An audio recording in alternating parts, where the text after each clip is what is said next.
Hello friends, कैसे हैं आप सब। Welcome to my channel English with Geeta. पिछले प्रैक्टिस सेट में हम 73 तक क्वेश्चंस कवर कर चुके थे। आज हम करने वाले हैं 74 से 125 तक क्वेश्चंस करने वाले हैं। और अगर आपने मेरा चैनल सब्सक्राइब नहीं करा है तो इसे सब्सक्राइब कर दीजिए, साथ ही साथ बेल आइकन भी दबा दीजिए ताकि आने वाली हर वीडियो आप तक पहुँच सके और आप उसका पूर्ण लाभ उठा सको।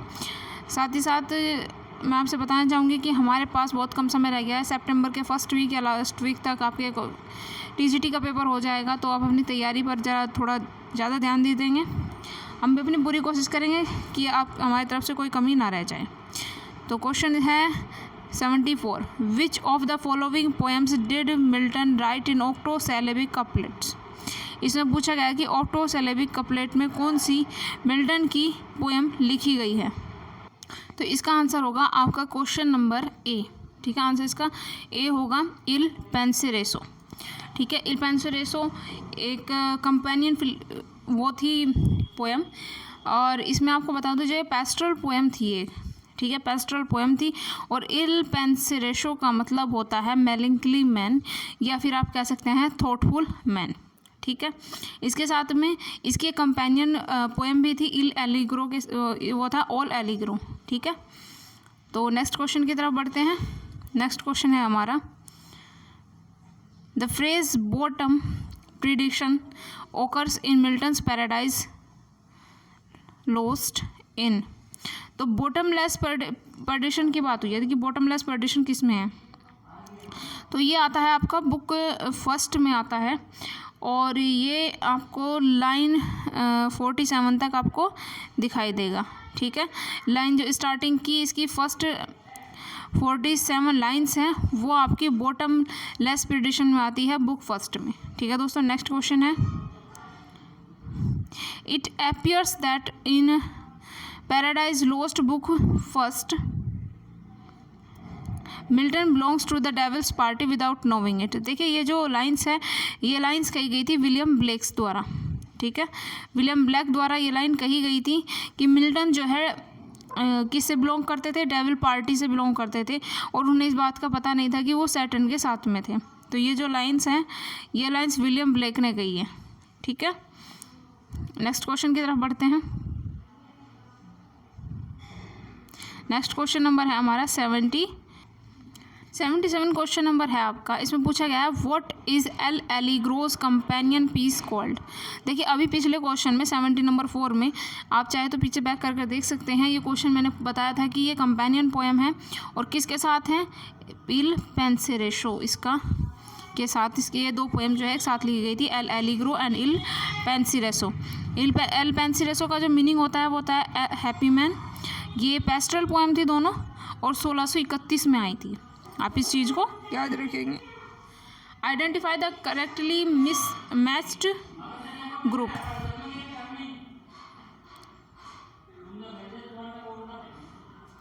तो आपसे पूछा गया है कि identify the correctly matched group, तो आपको बताना है कि सामने वाले के साथ में कौन सा ग्रुप मैच करता है। तो नीचे आपको 4 ऑप्शंस दिए हुए हैं, आप इस चीज़ को पॉज करके खुद इसका आंसर सोचने की कोशिश करें, इसका आंसर दें। ठीक है, तो देखिए आप इसकी मिलान करिए, मैं आपको बता देती हूँ। ठीक है, इसकी जो फर्स्ट क्वेश्चन होगा एल एलिग्रो का, इस वाले क्वेश्चन का आपका आंसर है कंपेनियन पोएम इन ऑक्टोसिलेबिक कपलेट। ठीक है, सेकंड आंसर है आपका लाइसिडास। लाइसिडास क्या है, तो लाइसिडास क्या है आपकी पेस्टोरल एलर्जी। ठीक है, ये इसका फर्स्ट होगा। कोमस है एक मास्क, ऑन इज ब्लाइंडनेस एक सोनेट है। ठीक है, आप इस तरह से इसको मैच करें, इस तरह से आपका ये जो सेकंड है ये इसका आंसर हो जाएगा। ठीक है दोस्तों, नेक्स्ट क्वेश्चन है, in Paradise Lost Milton invoke his heavenly muse Urania at the beginning of. तो जो हेवनली म्यूज है यूरानिया, उनको आह्वान करते हैं पैराडाइज लॉस्ट। तो पूछा गया कि कब करते हैं, तो ये किया था उन्होंने फर्स्ट, और इसका आंसर होगा आपका क्वेश्चन नंबर डी। ठीक है, बुक फर्स्ट और बुक 7 में इसको क्या किया गया था, इनको आह्वान किया गया था। सेकंड नेक्स्ट क्वेश्चन है, which of the following work of John Milton is an allergy. ठीक है। तो एलिजी के बारे में पूछा गया क्या है, तो मैंने अभी आपको ऊपर बताया, ऊपर जब चल रहा था इसका जिक्र, तो ये वाला क्वेश्चन आया था कि एलिजी क्या है, लाइसिडास एक एलिजी है। नेक्स्ट क्वेश्चन है, in Paradise Lost book 9 Milton write that Adam was overcome with, अब इसमें आपसे पूछा गया है blank, and so ate the forbidden fruit against his better knowledge.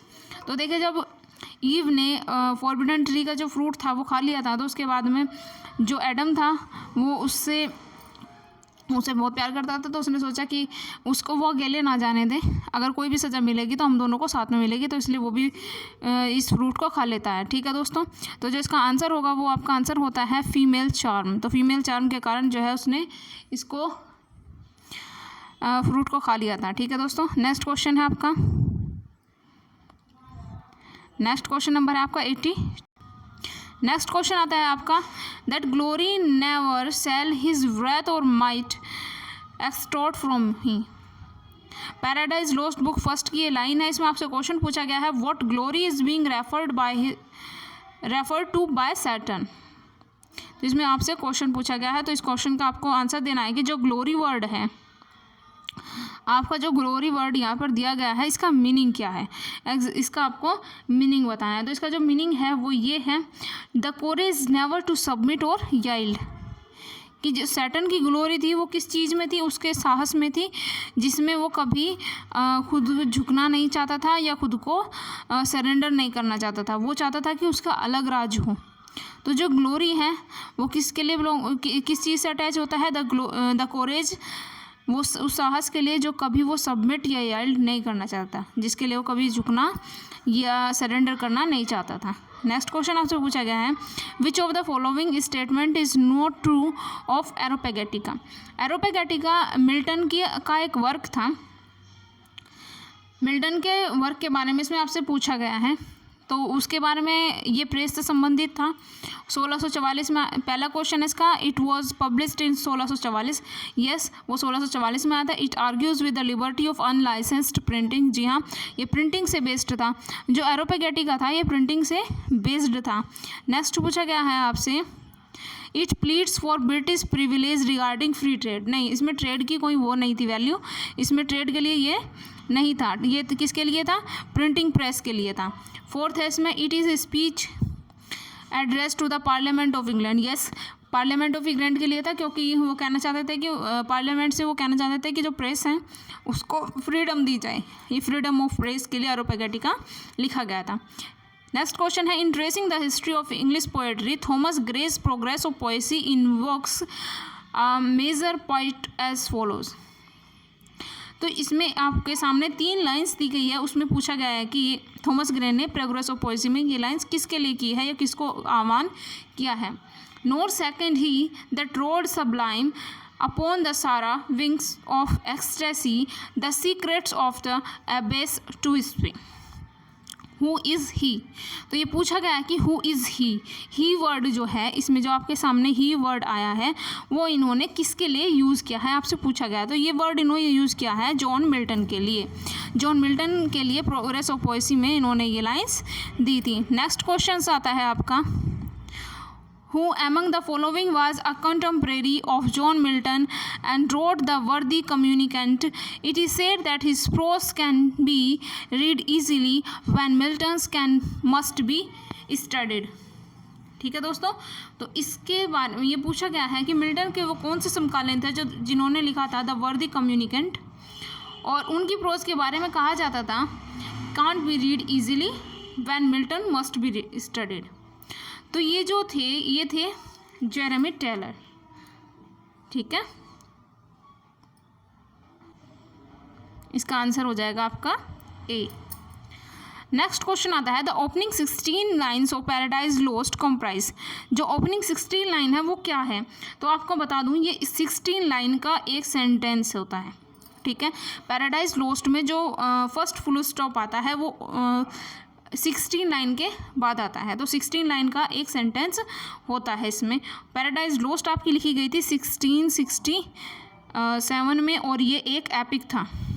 ठीक है, एक एपिक था। नेक्स्ट क्वेश्चन की तरफ बढ़ते हैं। In Paradise Lost, Milton present the action of the fall of man in two stages in books. ठीक है, तो मानव का जो मानव के एक तरह से वो फॉल के बारे में जो बात की गई थी मैन के, तो उसको दो स्टेज में हुआ था। तो कौन सी बुक में इसका जिक्र किया गया था? तो बुक नंबर आपका आ जाएगा 4th and 9th बुक में द फॉल ऑफ मैन दिखाया गया है। नेक्स्ट क्वेश्चन आता है आपका, where there is leisure for fiction there is title grief, where there is leisure for fiction there is little grief, by Samuel Johnson's criticism of a famous poem. Which poem was it? तो आपसे पूछा गया है कि ये जो lines इन्होंने बताई हैं, where there is leisure for fiction there is little grief, ये सैमुअल जॉनसन की कौन सी फेमस पोएम्स की लाइन है? तो आपको इसके लाइन्स के बारे में बताना है। ये है जॉन मिल्टन की लेसिडास, एक पेस्टरल एलिजी है, ठीक है, और ये इसके बारे में इन्होंने बात की है। Where there is leisure for fiction there is little grief, ये जॉन मिल्टन की लेसिडास के बारे में कहा है सैमुअल जॉनसन ने। और जिस ये था in lives of poet, in lives of poet नाम का इनका एक वर्क है, इन लाइव्स ऑफ पोइट, ठीक है, इन लाइव्स ऑफ पोइट नाम का एक वर्क है इनका। और ये जो वर्क था इनका, ये वर्क आया था 1779 में, ठीक है, और उसमें इन्होंने इनके बारे में जॉन मिल्टन की लेसिडास के बारे में बात की थी। तो ये वहीं से है। Find out the figure of speech in he received a मॉर्टल wound. तो आपको क्या बताना है इसमें? आपको बताना है कि कौन सी फिगर ऑफ स्पीच यूज़ हुई है। देखिए फिगर ऑफ स्पीच किस में मैं आपको बता दूं, इसमें कहा गया है ही रिसीव्ड अ मॉर्टल वाउंड, कि उसने उन्हें एक मॉर्टल वाउंड मिला। तो इसमें सुपीरियरिटी किस चीज़ को दी गई है, किस चीज़ को मुख्य बताया गया है?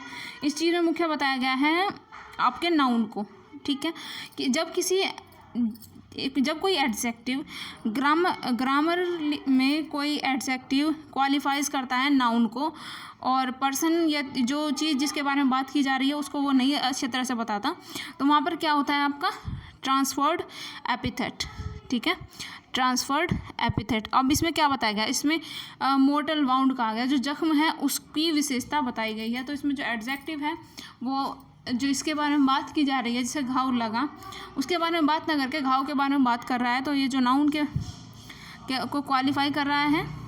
तो जिस चीज़ के बारे में बात की जा रही है उसके बारे में ये बात नहीं कर रहा है, बल्कि उस घाव के बारे में बात कर रहा है। तो यहाँ ट्रांसफर्ड है, यहाँ जो ट्रांसफ़र कर दिया गया है, जो भावना एक पर्सन के लिए होनी चाहिए थी वहाँ पर एक वाउंड के लिए वो भावना दिखाई गई है, तो ट्रांसफर्ड कर दिया गया है, इसीलिए से ट्रांसफर्ड एपिथेट यहाँ पर आपका होगा। नेक्स्ट क्वेश्चन की तरफ होगा, विच is not correct statement for metonymy figure of speech. इसमें आपसे पूछा गया कि कौन सी बात मेटोनोमी के बारे में गलत कही गई है। तो पहला है इसमें the Greek language metonymy denote a change of name. बिल्कुल इसमें चेंज ऑफ नेम के बारे में बात की जाती है, तो इसका फर्स्ट तो आपका सही है। सेकंड क्वेश्चन आता है आपका, metonymy occurs where one thing is applied to another which it has become closely associated. जी हाँ, ये भी होता है जब कोई एक चीज़ अप्लाइड की जाती है किसी दूसरी चीज़ के साथ में, जिससे वो क्लोजली एसोसिएटेड होता है, ठीक है, ये भी इसके बारे में सही आंसर है। नेक्स्ट जो बात बताई गई है वो ये है, in metonymy a part of something is used to signify the whole.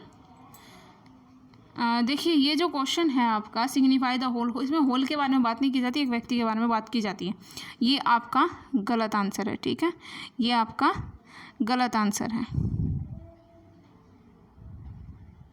इसका जो सही आंसर है, इसमें एरर के बारे में पूछा गया, तो यहाँ पर आपकी एरर आती है, the sceptre can be used to stand for the king's metonymy. हाँ ये ठीक है। तो इस तरह से क्या है, इसमें आपसे पूछा गया था एरर पार्ट, तो एरर पार्ट कौन से में? आपका सी पार्ट एरर में है। नेक्स्ट क्वेश्चन है, which of the following plays is a social satire dealing with the fashion and fates of the day. इसके बारे में पूछी गई है। तो देखिए शेक्सपियर की एक कॉमेडी है लव्स लेबर लोस्ट, और ये एक सोशल सटायर है जो डील करती है फैशन और फेड्स के साथ में, ठीक है। नेक्स्ट क्वेश्चन है, which of the following work is not written by William Wordsworth. तो बियॉन्ड जो वर्क है आपका वो बियॉन्ड वर्क लिखा गया है जॉन गाल्सवर्दी द्वारा, ये आया था 1917 में। बाकी तीनों जो वर्क हैं वो वर्ड्सवर्थ द्वारा लिखे गए हैं। नेक्स्ट क्वेश्चन है who refers Wordsworth as an ever enduring man. तो जो एवर एंड्यूरिंग मैन था वो कहा था एस.टी. कोलरिज ने। एस.टी. कोलरिज ने वर्ड्सवर्थ को एवर एंड्यूरिंग मैन कहा था। नेक्स्ट क्वेश्चन की तरफ चलते हैं। Which two words rhyme in the last two lines of the first stanza of Daffodils? देखिए क्वेश्चन किस तरह से बना है, इस चीज़ को ध्यान दीजिए। आपको राइम पूछी गई है और वो भी वर्ड पूछे गए हैं। राइम वर्ड कौन से थे, ठीक है, फर्स्ट स्टैंजा के लास्ट टू लाइन के राइम वर्ड कौन से थे डैफोडिल्स में? तो ये आपका आता है trees and breeze. Trees and breeze. Wordsworth describe the daffodils a host here means। तो डैफोडिल्स को वर्ड्सवर्थ ने होस्ट की तरह दिखाया। तो डैफोडिल्स का जो होस्ट है उसका मीनिंग क्या होता है, ठीक है, इसमें मीनिंग क्या है? जो होस्ट है यहाँ वहाँ वो क्या बात रखता है? तो होस्ट क्या रखता है? A whole army of flower. किस तरह दिखाया गया है? डैफोडिल्स को दिखाया गया है a whole army of flowers की तरह होस्ट कहा गया है उसको। नेक्स्ट क्वेश्चन है the lyrical ballad was published for the first time in the year 1798। 1798 में लिरिकल बैलेड पहली बार आई थी। उसके बाद में यह आई थी आपकी 1800 में जब इसमें प्रीफेस को जोड़ा गया था। उसके बाद आई थी 1802 में जब इसमें अपेंडिक्स को जोड़ा गया था, ठीक है। नेक्स्ट क्वेश्चन की तरफ बढ़ते हैं। Which of the following poem of Wordsworth has the subtitle Growth of Poet's Wit? Growth of Poet's Wit। तो ये वर्क है आपका टिंटन एबे। टिंटन एबे वर्क है। वर्ड्सवर्थ ने इस वर्क को स्टार्ट किया था लिखना 1799 में। 1799 में उन्होंने ये वर्क लिखना स्टार्ट किया था। उसके बाद में इन्होंने इसे 1805 तक एंड किया। 1805 तक लिखा था इसको, ठीक है। और उसके बाद उनकी डेथ हो जाती है 1850 में। और उसके बाद 1850 में इनकी वाइफ इस चीज़ को पब्लिश कराती है। 1850 में ही इसको पब्लिश कराया गया था। जो स्टार्ट किया गया वो 79 में किया गया था। लास्ट हुआ था इसका लिखना 1805 में, ठीक है। और जब ये पब्लिश्ड हुई थी वर्ड्सवर्थ के डेथ के बाद में 1850 में, तो इसका टाइटल था ग्रोथ्स ऑफ पोइट्स विट। ये टाइटल इसको दिया था इनकी वाइफ ने। और बाद में इसका टाइटल क्या हुआ गया था? टिंटन एबे, ठीक है दोस्तों। सॉरी, ये टिंटन एबे आपका गलत है। ये प्रील्यूड के बारे में हम बात कर रहे थे, ठीक है। ये हम बात कर रहे थे प्रील्यूड के बारे में।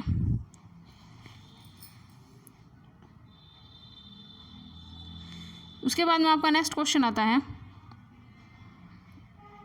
इसमें जो ये बात कर रही थी मैं, ये टिंटन ये एबे नहीं थी, ये थी प्रील्यूड, आपकी प्रील्यूड थी, ठीक है। तो प्रील्यूड कब आई थी? आपकी लिखना स्टार्ट हुई थी 1799 में और 1805 तक ये लिखी गई थी आपकी। और इनकी डेथ के बाद 1850 में ये पब्लिश्ड हुई थी। तब इसको नाम दिया गया था the prelude. Growths of poets mind इसका सब टाइटल था, ठीक है दोस्तों। और ये डेडिकेट की थी इन्होंने, ये डेडिकेट की थी एस.टी. कोलरिज को। Which work of Wordsworth has been called the fine flower of 18th century meditative poetry. तो fine flower of 18th century meditative poetry Wordsworth के किस वर्क को कहा जाता है? तो ये वर्क है आपका टिंटन एबे। टिंटन एबे। Who among the following said, the child is the father of man? The child is the father of man कहा है विलियम वर्ड्सवर्थ ने। और इनका एक वर्क था, ये कहा था My heart leaps up, my heart leaps up, ठीक है। ये वर्क था इनका जिसमें ये एक पोएम थी इनकी, जिसमें इन्होंने कहा था the child is the father of man, my heart leaps up. इसका नाम आप याद रखेंगे। नेक्स्ट क्वेश्चन है आपका द प्रील्यूड कंसिस्ट ऑफ। तो प्रील्यूड में आपकी कितनी बुक्स है? तो प्रील्यूड में आपकी 14 बुक हैं, ठीक है, 14 बुक्स हैं। नेक्स्ट क्वेश्चन है which of the following statement is not correct about William Wordsworth. William Wordsworth के बारे में कौन सी बात सही नहीं है। William Wordsworth records that his earliest verses were a tame imitation of Pop's versification, ठीक है, ये सही है। एंड नेक्स्ट आता है throughout his life he never wavered in his faith on himself and his immortality as a poet, ये भी ठीक है। lyrical ballad was published at Cockermouth, नहीं ये इसका गलत है। The prelude was completed in 1805, ये मैंने अभी आपको बताया, ये भी इसका सही आंसर है। For which of the following poet is nature both law and impulse, हाँ जी, तो नेचर को लो और इम्पल्स के साथ में दोनों चीज़ें बताई है, ये किसने बताई है। तो आपको पता होगा जहाँ नेचर की बात आती है वहाँ सबसे पहले नाम आता है विलियम वर्ड्सवर्थ का, ठीक है। विलियम वर्ड्सवर्थ क्या थे, वो पोएट नेचर में क्या देखते थे, दोनों चीज़ें देखते थे, लो और इम्पल्स दोनों को, ठीक है। तो विलियम वर्ड्सवर्थ इसका आंसर होगा। The child is the father of man is a quote of poem by which of the following poets, तो किसकी है ये जो डायलॉग अभी था पीछे बताया था मैंने, विलियम वर्ड्सवर्थ का था। माई हार्ट लीप्स अप एक पोएम थी जिसमें इन्होंने ये लाइन्स लिखी है। नेक्स्ट क्वेश्चन आता है आपका, identify the one element that does not belong to the Pindaric odes in the option given below. देखिए आपको ये लिटरेरी फॉर्म्स, लिटरेरी वर्क आपको याद करने होंगे क्योंकि क्वेश्चंस इनमें से भी बहुत ज़्यादा पूछे जाते हैं। तो इसमें पूछा गया आपसे पिंडारिक ओड के बारे में, ठीक है। पिंडारिक ओड, तो डज नॉट बिलोंग, ऐसी नेगेटिव बताना है कि कौन सी चीज़ है जो पिंडारिक ओड से बिलोंग नहीं करती। तो Pindaric ode, they are normally serene, private, contemplating in their content and expression, ये गलत है, ठीक है, ये इसका आंसर पहला ही है आपका, ये चीज़ गलत है। They follow the regular 3 part, हाँ इसमें स्टॉप होता है, फिर एंटी स्टॉप होता है, फिर अपॉर्ड होता है। Full of discretion and lapping transition from topic to topic, the deal with the political and religious subject and panegyrical, ये इसके आंसर्स तीनों ठीक है। बाकी इसका फर्स्ट जो पर्सन है वो इसका गलत है, फर्स्ट ऑप्शन इसका गलत होता है। नेक्स्ट क्वेश्चन की तरफ चलते हैं अपने, कैथारसिस। देखिए इसके बारे में काफ़ी कुछ पूछा जाता है। एरिस्टोटल की थ्योरी में जो एरिस्टोटल की जो पोएटिक डिक्शन है उसके बारे से काफ़ी कुछ पूछा जाता है, पोएटिक थ्योरी है इनकी, उसमें से काफ़ी कुछ क्वेश्चंस आपके आते हैं। Catharsis is usually associated with tragedy but given that laughter can be equally catharsis likely to provide such instances through reversal of logic and expectations is, तो इसका आपको आंसर बताना है, ठीक है। तो जो इसका आंसर होगा वो होगा आपका फार्स, क्या होगा इसका ऑप्शन नंबर डी, फार्स, ठीक है। नेक्स्ट क्वेश्चन की तरफ चलते हैं। Ovid defines a sonnet as follows: a piece of verse properly expressive of one man idea consisting of 14 decasyllabic lines with rhyme arranged according to one or other of certain definite scheme. The decasyllabic lines grammatically employed, तो क्या होती है 1 एम्बिक metre, ठीक है, 1 एम्बिक metre में ये जो lines आपकी होती है। नेक्स्ट क्वेश्चन की तरफ बढ़ते हैं। An alternative name for pros epigram is, तो एपिग्राम का दूसरा अल्टरनेटिव नेम क्या है आपका, एपोथेल्गम, ठीक है। इसका क्या होगा आपका फोर्थ आंसर इसका करेक्ट होगा, फोर्थ आंसर करेक्ट होगा। नेक्स्ट क्वेश्चन है, a work which uses mockery and exaggeration to criticise absurdity और वीकनेस इज अ, तो क्या होता है जिसमें ऐसे कौन सा वर्क है जिसमें मॉकरी एक्सैग्रेशन होता है क्रिटिसाइज करने के लिए और वो कमी होती है, ठीक है। किसी चीज़ को की कमी को बताने के लिए, किसी चीज़ की अब्सर्डिटी बताने के लिए उसका मजाक बनाया जाता है, तो उसे क्या कहते हैं हम, सटायर बोलते हैं। जब किसी चीज़ का मजाक बनाया जाता है, किसी वीकनेस का या किसी अब्सर्डिटी का। नेक्स्ट क्वेश्चन है identify the following literary forms figure of speech. A narrative poem और song consisting of short stanza usually rhymed quatrain in iambic with a refrain, उसे क्या बोलते हैं?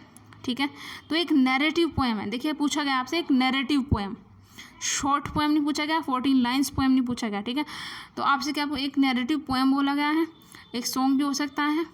ठीक है, राइम क्वार्टरन होता है, एम्बिक होता है, तो इसमें एम्बिक का यूज़ होता है, तो क्या होगा आपका ballad.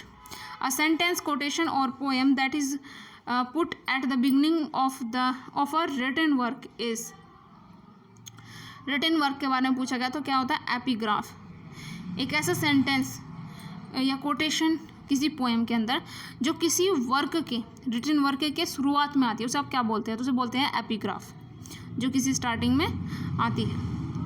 Metre in poetry means, metre क्या होता है? पोएट्री में मीटर क्या चीज़ होती है? तो मीटर क्या होता है आपका? A pattern of stressed and unstressed saleable. ठीक है, क्या होता है? एक पैटर्न होता है जिसमें स्ट्रेस्ड और अनस्ट्रेस्ड सेलेबल्स को दिखाया जाता है। Which is not a part of the structure of the classic ode. Classic ode का जो पार्ट है इनमें से कौन सा नहीं है? तो जो आपका इकोलॉग है वो आपके क्लासिक ओड्स का पार्ट नहीं है। नेक्स्ट क्वेश्चन की तरफ बढ़ते हैं। Which of the following is not a non fictional genre. ठीक है, नॉन फिक्शनल जेनर क्या नहीं है? तो नॉन फिक्शनल जेनर आपका क्या नहीं है? रोमांस। नेक्स्ट क्वेश्चन की तरफ चलते हैं। Desdemona famous Shakespearean character belong to which of the following plays. Desdemona कौन से वर्क से आपके बिलोंग करती है शेक्सपियर के? तो आप सभी को पता होगा ओथेलो से बिलोंग करती है। ठीक है, ओथेलो। नेक्स्ट क्वेश्चन की तरफ चलते हैं अपने। Life is but a walking shadow, it is a tale told by an idiot full of sound and fury signifies nothing. A foresaid line spoken by a Macbeth occur in। देखिए आपसे पूछा गया है कि ये जो लाइन्स है Macbeth ने किस में कही है। जब वो देखता है कि जितने भी भविष्यवाणियाँ थी वो विचेज़ की सब करेक्ट होने लगी है, ऐसी ऐसी भविष्यवाणियाँ जिस पर उसे विश्वास नहीं था कि कभी जीवन में सत्य हो सकती है, वो भविष्यवाणियाँ भी सत्य हो जाती है। तो ये लाइन क्या था उसके बाद में? Life is a walking shadow. ठीक है, तो ये कौन सा सीन है? ये सी एक्ट है आपका, 5th एक्ट है और 5th ही सीन है और मैकबेथ द्वारा ये लाइन कही गई थी। नेक्स्ट क्वेश्चन है which of the following pledge of Shakespeare is not a comedy. ठीक है, तो एंटनी एंड क्लियोपैट्रा क्या है? आपकी एक फेमस ट्रेजेडी है। ठीक है, बाकी तीनों इसमें कॉमेडी है। नेक्स्ट क्वेश्चन की तरफ चलते हैं। नेक्स्ट क्वेश्चन है William Shakespeare's loves labour lost is was a free adaptation of. तो जो लव लेबर लोस्ट की जो थीम थी वो कहाँ से ली गई थी? मैकामी ऑफ प्लूटार्क से। मैकामी ऑफ प्लूटस से इसकी जो थीम थी, फ्री एडेप्शन था, वो लिया गया था। नेक्स्ट क्वेश्चन है who exclaim in his sonnet that under this carved marble of thine own sleep brave tragedian. ठीक है, ट्रेजेडियन शेक्सपियर स्लीप अलोन। ठीक है, तो देखिए ये लाइन्स जो थी किसने कही गई थी? आपसे पूछा गया कि ये लाइन किसकी कही हुई है। तो ये जो लाइन है वो विलियम बेसे ने कही थी।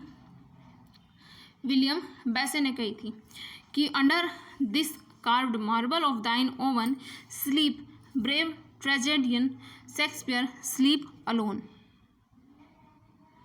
ठीक है, नेक्स्ट क्वेश्चन है आपका 119 who describe William Shakespeare as an upstart crow beautified with our feathers। देखिए ये बहुत इंपॉर्टेंट लाइन है और कई बार पूछी गई है। ये रॉबर्ट ग्रीन ने ग्रोथवर्थ नाम का एक क्रिटिसिज्म लिखा था इनके ऊपर शेक्सपियर के, और ये सबसे पहले आया था, इन पर लिखी जाने वाली पहली क्रिटिसिज्म थी। ठीक है, तो ये इसका आंसर होगा रॉबर्ट ग्रीन। नेक्स्ट क्वेश्चन की तरफ बढ़ते हैं। Which of the following work of William Shakespeare is written in 6 line stanza and so decided science of immortality.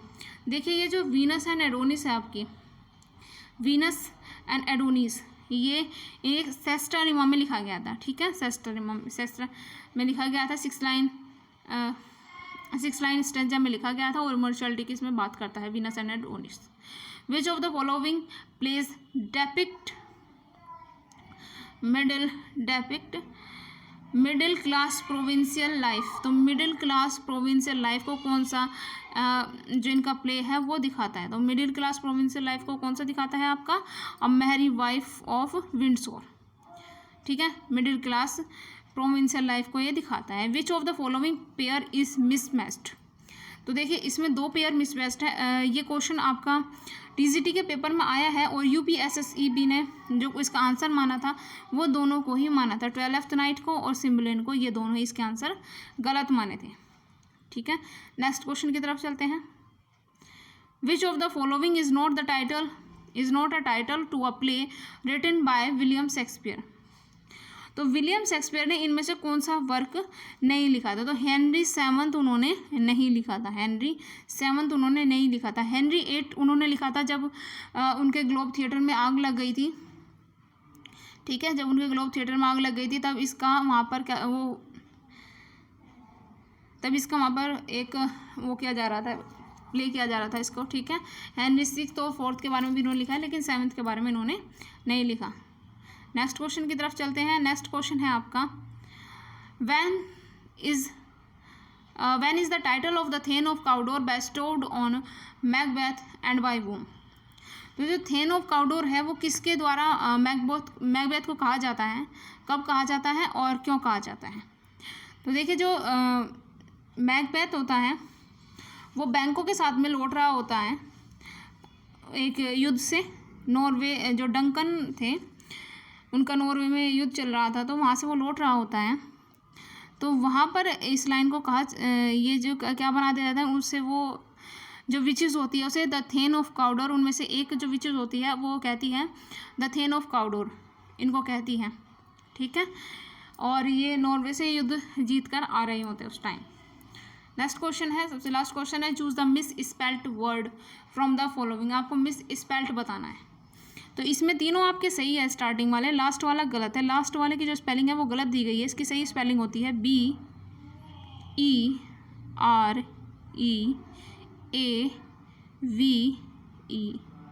ठीक है, BEREAVE इसकी सही स्पेलिंग होती है। बाकी तीनों इसमें सही है। ठीक है, तो साथ ही साथ मैं आपसे विदा लेती हूँ। इस प्रैक्टिस सेट को हम कंप्लीट कर चुके हैं। मिलते हैं नेक्स्ट प्रैक्टिस सेट में। अगर आपने चैनल सब्सक्राइब नहीं किया है, अगर आपको मेरा काम पसंद आता है तो उसे प्लीज़ सब्सक्राइब कर दीजिए, बेल आइकन दबा दीजिए ताकि हमें भी थोड़ा सपोर्ट मिले आपकी तरफ से, और हम आगे फिर आपके लिए और ऐसी वीडियो लेकर आ चुके हैं। ठीक है, तो मिलते हैं अगली वीडियो में, तब तक के लिए धन्यवाद।